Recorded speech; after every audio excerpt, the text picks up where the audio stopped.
don't go to some person who's going to be like, here's another depression pill for you. There you go. And yeah, the world, it sucks. You know? No, it doesn't. Look, we're in a glowing room right now. And there's power and there's lights and we have food. You know, the most abandoned part of the grocery store is the produce section.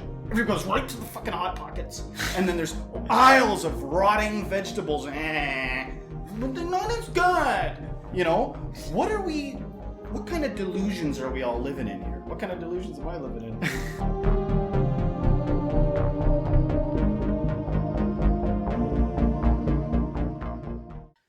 Welcome, modern day mystics, fellow truth seekers, James and Justin here again. We've got another reaction video, and this time it's for Joe Rogan and Russell Brand's latest interaction on the Joe Rogan Experience. There are many snippets I could have pulled from that interaction they had. Go watch it on Spotify. It is an amazing 3 hours. They talk about so many awesome subjects. We're gonna do this in two parts because I have another video that I want to unpack on another subject. But in this one, we're gonna take a look at the apocalypse. We were just talking about this the other day. Yeah. That's what brought my attention to it. I haven't seen the whole thing. I only saw the clip where they're talking about the apocalypse. Well, this is this clip, and there's like a little bit around it. We'll unpack it, and yeah.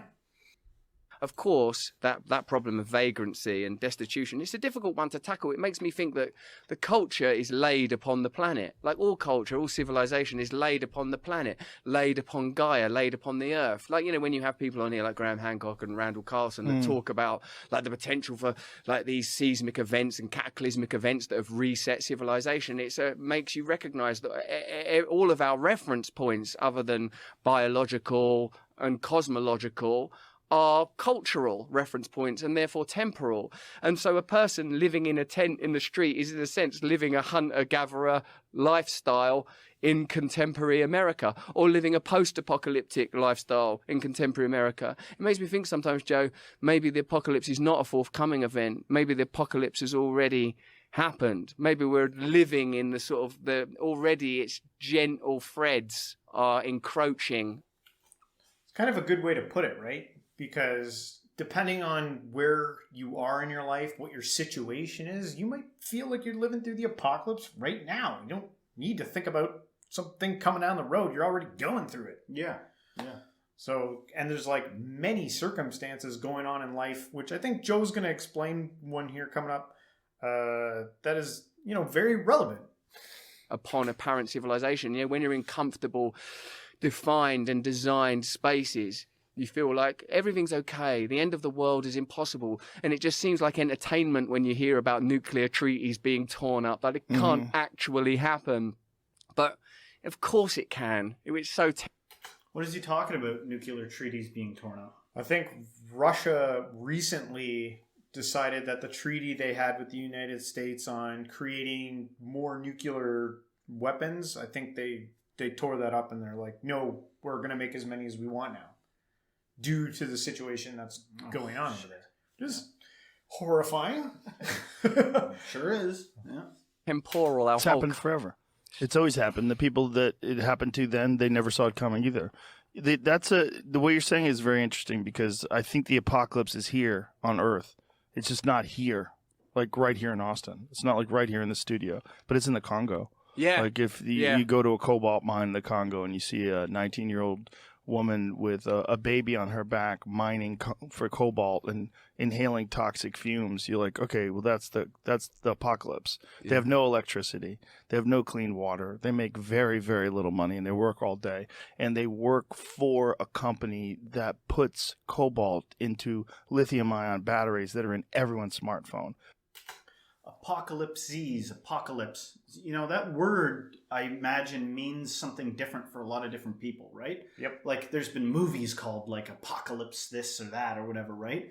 And, you know, there are people with serious mental health issues that every day is a goddamn apocalypse to them. Every day is a struggle to get out of bed, and the world is black and white. There's no colors.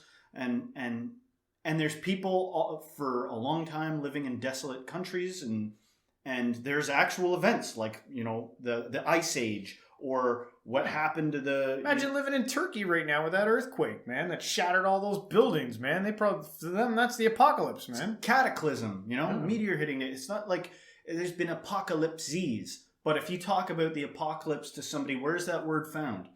As far as I know, the word apocalypse is found in the Bible. Isn't it? Or maybe it isn't. I don't know. Honestly, I don't know. But the idea is that there's an end of the world story that's, the only one I'm familiar with is the Christian one. There might be, there's probably ones with all the other religions But in the Christian one, it's like 7 years of terrible stuff happening. Terrible stuff, and the Antichrist makes themselves known to the world, and all these different things. Like there's a specific set of events that happen in the end of the days. Yeah. From the religion that I grew up knowing. Yeah. So they may hear this thing about cobalt and they're like, oh, you think mining in a cobalt mine is bad, or but you just wait till the dragon with 7 heads comes out of the lake of fire, and or whatever. Yeah. I would say to that person that maybe you have a hard time putting yourself in someone else's shoes, because if you were living in that cobalt mine with the baby strapped to your back, huffing, cobalt dust into your lungs, and but they may just think like, well, yeah, of course that sucks, but it's not the real apocalypse. The real apocalypse is yet to come. Well, there's lots of things that are yet to come, and have been yet to come for thousands of years. Yeah, yet to come. But in the meantime, I guess we should pay attention to the hells on earths that are already existing. Exactly. Right? Yeah, because you can get lost, distracted by focusing too much on something that isn't even here yet, or we can't necessarily. But think about it: if you believed that there was a foretold of actual apocalypse marked by very specific things, right? Yeah. There's a couple of ways of approaching it. One is you may look at some of the things and be like, it's symbolic. You see, we are in the end of days because I think that so-and-so is the Antichrist. So they're on Earth already. So it is there. And then there's the person that doesn't see that yet and is thinking like, well, there's bigger fish to fry. You know what I mean? Like, yeah, we can help these people, but really what we really all need to keep our eyes out is the real one that's yet to come. Like there's so many, what I'm trying to say here is there's just different ways of looking at it. Yeah. Depending on your perspective. And right? Yeah, depending on what you believe. Sure. Oh. So the height of our technology is directly connected to what's essentially slave labor. And that's the apocalypse. I mean, that might as well be the apocalypse. That might as well be Mad Max. It might as well be. I mean, it's just as bad. It's just as horrific. There's a very beautiful bit of investigation. I saw that episode. Siddharth Kara, yeah. He wrote that. What is the book called? Cobalt Red. Yeah, it's all about cobalt mining in the Congo and his investigation that he did into it. It's very, very... It's inspiring that a person is that selfless and can make that sort of a commitment and risk their life and go to a very dangerous place and expose this, because he's a real journalist, like a real boots-on-the-ground journalist that wants to show the world some things that are being hidden from them. See, this is the stuff that I love. We were talking about like everyone's perspective and ideas of apocalypse, but what I really admire actually about this show is that there's something real and relevant happening, something tangible that we can address and like fix collectively as a society. And why aren't we hearing about this every day on our social media? Why aren't we hearing about this on all the major news outlets? Where's all the social justice? You don't hear about this stuff anywhere except for like in the far nether regions of the internet that you got to go hunting for, and guys like Joe Rogan who get like pushed off the side and like, no, you go over here. Well, does he? He doesn't really get... He does good, but everyone else like him does. He was lucky enough to be popular enough to escape some of the suppression. We've seen some crazy things in our time, man. The trucker rally that we went to, and I've talked about it to death. But we went to that thing, and the way the news covered it, like, I'm going to keep saying it till it sinks into your head, man. It was totally screwed up and manipulated and like heinous the way that the news outlets dealt with it. It didn't reflect what was going on. Yeah. So, and then just not that long ago, we had the whole deal with the balloons in the sky. Everybody's like, you know, looking up at balloons in the sky, and there was a huge train derailment that spilled chemicals all over the planet. That ruined like people. I had no idea it existed until I came over and you were like, there's a scab on the earth. You know, like I was consumed with balloon news about Chinese balloons. That's where my head was at. Yeah. So is it possible that this crap goes on? Like, seems pretty damn possible that certain stories get pressed into the thing, and that there's vested interest. There's people with, you know. But this is the good thing about the day and age that we live in, is that this type of information is getting easier and easier to access. We are being given the capability now to mull over this thing and talk about it. It's not just us. There are a zillion other YouTube channels out there of people talking through stuff. And so every time someone tries to suppress someone here and say, nah, they don't talk about that, something pops up over here. So that is good. It's the exact same thing that happened to, like, say something like Napster, where like, oh, shut that down. But and and the day they shut that down, 5 more websites opened up that now it's unstoppable. How do we not think that everything we see is controlled? Like, why would you be like, thank God for Joe Rogan? He's got so many eyes on him. You have no idea that he's not a FBI agent. Yeah. You don't know that. I just watched this show called Blackbird, which was about a true story about a serial killer. Yeah. And the way he deceived the FBI was that he would go in and confess to crimes he didn't do. Yeah. And then he would drive them around town. And he'd be like, I think I buried the bodies over here. And then they're like, he's a dud. He's not the. Yeah. And then he turned out to be an actual serial killer, like a game within a game. Yeah. So. You know, and then you got people that are like, wake up, bro. Wake up out of the matrix. It's like, you don't have any more fucking information that's like government sanctioned than anyone else. You don't think that the Canadian, the American, all the things would be like, let them have this shit that they think is waking up out of the matrix. You have no fucking clue. No clue. Yeah, what you believe is real. I don't claim to necessarily. Not like, you. I don't claim claim any to of know. us. I think that the whole media thing has become uncontrollable. I think they're trying to figure out a way to like make internet 2 or something, so they can be like, okay. But why would they? Because they already control it. Because they don't necessarily. I think they've lost control of it. This guy had mutton chops this big, was a clueless human, and he like duped the FBI for a long time. Yeah. You know, the serial killer that I was talking about. Yeah. These people are like Ivy League sometimes, you know, top of the information pile. Why the hell wouldn't they be playing, you know, 3D chess with the reality, like a game within a game within a rabbit hole within a game? Like, you ain't getting anywhere, and some of your most cherished beliefs are like given to you by us, you know?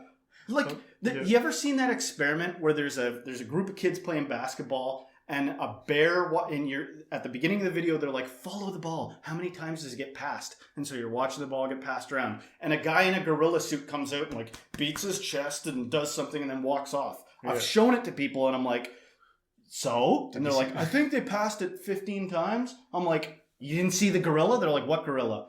Yeah. What is going on in our lives that is that thing where it's right here, you know, like. But that, yeah, and that, I think at baseline, you're definitely probably right. Like, because we're humans and we're extremely limited, you're never going to have the full picture of anything. We're just trying to like work through this mess and come up with the best solution we possibly can. But go do fucking jumping jacks. You're depressed? Go move. Go scream. Go shout. Go jump in the air. Go run down the street. Move your fucking body. Don't go to some person who's going to be like, here's another depression pill for you. There you go. And yeah, the world, it sucks. You know? No, it doesn't. Look, we're in a glowing room right now. And there's power and there's lights and we have food. You know? The most abandoned part of the grocery store is the produce section. Everybody goes right to the fucking Hot Pockets. And then there's aisles of rotting vegetables. But they're not as good. You know? What kind of delusions are we all living in here? What kind of delusions am I living in? You know? But it's just interesting that we trust anything we see. Why do we trust anything? Why? Good Because it's comfortable. Because we want to become. We don't want to think that there's any kind of deception going on, or that we've got the real or answers. the idea that there may be nothing that you can actually put your finger directly on and hold it down as, oh, okay, good, I got it. I'm comfortable with that baseline because I know that it's unwavering. What if there is no thing to put your hands on? Yeah, the groundless ground. Yeah. You know, the source of everything is That completely scares groundless. people. Yeah, and I think scares that people. causes people to get wrapped up in like nonsense things. Like, dude, this thing does not concern you, and there's like, you know, like glass after glass of whiskey ruminating on some, you know, group of people. Like, you never encounter somebody like that. Why are you consumed with it? You know, and you could ask the same thing about why I'm getting all worked up right now. But All right, let's get to the end of this one. Because the people that are making enormous amounts of money from this that could fix it don't want to. They want to profit off of it at the exact level they're profiting off of it now, which means, you know, paying people a couple cents an hour or whatever they pay them. It's horrific. Yes, and it's a template that is unfortunately imprinted and repeated across cultural life. Yeah. That, as you say, there are people right now living in the apocalypse. Yeah, they are. That can't get any worse or lower. And then, even if that was, if you imagine, well, what would justify that? It could only be if we were all on ventilators that were sustaining life in the West. Even then, it would be morally dubious. All right, so just to bring it home, I think, you know, we went off on some wild tangents there, but I think that having the conversation is good about this stuff. I like the fact that they bring this stuff up and millions of people can tune in and kind of see this, because I think that's how we slowly get better through this. Maybe someone will see this who has an influence that can make a change and actually do something and be like, okay, it's known now what we're doing. I think we need to maybe pay them more than 5 cents an hour. yeah, Hopefully like more of that happens, right? And I think through these conversations, I think that's how we get there. So who gets the more than 5 cents jobs? Do they do you know, like I've got some people I know that they're family, you know, and then like that gets pushed further to the side, like reallocate all the 5 cent things to just further down the line. I don't. Why are we so selfish? You know, why can't Well, we we do have it? to. The answer to that is within yourself. Yeah, that's true. There you go. The answer's in yourself. All right, everyone, there you go. Let's end it on that. Let us know what you think in the comments about this video. If you like this video, don't forget to hit the like, subscribe, share with a friend, and everybody, until next time, stay spiritual.